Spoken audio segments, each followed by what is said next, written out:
वो एक आखिरी ऐसा शख्स है। हम तो मान लीजिए उनके साथ चले हैं, तब मुझे जाके इतना अनुभव हुआ है, ज्ञान हुआ है, तो इस तरह का मैं मसौदा तैयार कर पाया। आज मैं आपके समक्ष बोल पा रहा हूँ। वरना मैं भी भाई लखनऊ में पढ़ा था, तब मैं भी ऐसी था, खूब मंडू, कुएं का मेढक बोलते हैं जिसे, मैं भी वही था आदिवासियत के लिए।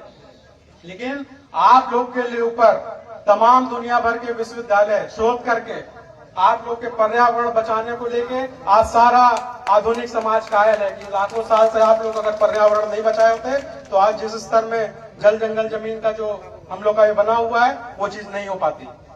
अब इशारा हो रहा है, बात तो बहुत करनी है लेकिन अब वही रोका जा रहा है। तो और एक और चीज आप लोग को एक उदाहरण इसलिए बता दें कि अभी जो बबनी वाला जिक्र हो रहा है, 1000 हेक्टेयर जमीन और विंध्य एक्सप्रेस वे लिया जा रहा है, एक इतिहास सीधी का भी है।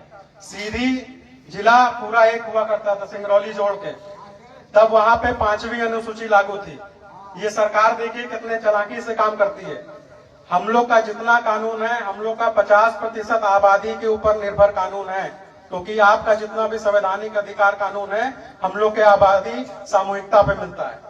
अब सीधी से जब सिंगरौली काट दिया गया तो आपका वहां से आबादी कम हो गया, 50% की आबादी, और सिंगरौली पूरे मध्य प्रदेश का क्या हो गया, खनन क्षेत्र साबित हो गया कि नहीं हो गया, और सामान्य सीट हो गया।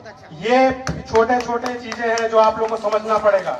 मैं इसलिए बोलता हूँ, अन्य राज्यों का आप सोचेंगे भाई मध्य प्रदेश का बात हो रहा है, गुजरात का बात हो रहा है, लेकिन आप लोग एक चीज गांठ बांध लीजिए कि आप लोग आदिवासी हैं तो मणिपुर से लेके, अभी कुलवंती जी ने जिक्र किया था, मणिपुर एकदम आखिरी कोना, वहां से लेके गुजरात तक और लेह से लेके कन्याकुमारी तक आदिवासियत का मामला एक है।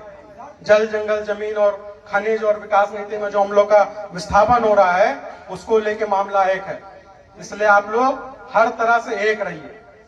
जो चीज आप लोग को बताई जाती है उस पे जो है पूरा ध्यान आकर्षित करिए, अपने जीवन का आधार बदलिए, क्योंकि आज शैक्षणिक क्या कहते हैं शिक्षा का भी दौर है, तो हम लोग को भाई शिक्षा में बढ़ चढ़ के लेना पड़ेगा हिस्सा। शिक्षा के बिना कुछ नहीं होने वाला। अब एक ढेला बालू नहीं हिलेगा शिक्षा के बिना। भाई पिताजी थे तो पता नहीं कितना ताकत लगाते थे कि रोक के रखे हुए थे, लेकिन जैसे ही इनका जो है इंतकाल हुआ, आज एकदम झर्रा बढ़ के आ रहा है कि भैया सर्वे में नाम हो गया है दाऊ, देख ला के हम तो जूतत रही और सर्वे में कोनो नाम करा देला। ये सब आ रहा है न्यूज सुन के। एक और शिकायत है, युवा पीढ़ी से मेरा शिकायत है कि अभी जमीन बचाने के लिए जितने भी लोग आ रहे हैं, ये बुढ़वा जो इधर बैठे हमारे रामचंद्र बाबा, गुरु जी, ये सब इस उम्र के लोग आ रहे हैं। नया पीढ़ी कहाँ का है भाई? वो नहीं दौड़ पा रहा है क्या? आप लोग नहीं समझ रहे हैं कि उसके बाद आप लोग जमीन बचा पाएंगे? नया पीढ़ी बताइए, बच पाएगा? तो उन लोग को घर में बैठाइए, आराम दीजिए और युवा पीढ़ी निकले अपने बचाव के लिए। और एक और बात वहां पे जो मैं कहता है, क्या रुकिए एक मिनट, हमारा एक अहम मुद्दा ये है कि आज जो है हमारे समाज की जो बहन बेटियां गैर बिरादरी में चली जा रही हैं, ये भी बहुत बड़ी समस्या है। इसके कान खड़ा कर लीजिए आप लोग, नहीं तो ना आपका जमीन बचेगा ना आप चुनाव लड़ने लायक रह जाएंगे। तो ये चीज हमारी आप लोग बात गांठ बांध लीजिए और इस पे एकदम लग जाइए कि ये चीज कहीं से जो है लीक ना हो, कहीं से इसका उद्दोहन ना हो। गैर समाज बैठा है आपको लूटने के लिए। सरकार की नीति अलग बर्बाद करने में है और गैर समाज अलग बर्बाद करने में पड़ा है। आदिवासी का क्या दोष है भाई? सिधाई से जीने का ये आपको वो मिल रहा है। इसलिए आपको थोड़ा चालाक बनना पड़ेगा, शिक्षित होना पड़ेगा, जागरूक बनना पड़ेगा। बिना इससे हम लोग का कोई वो नहीं हो पाएगा।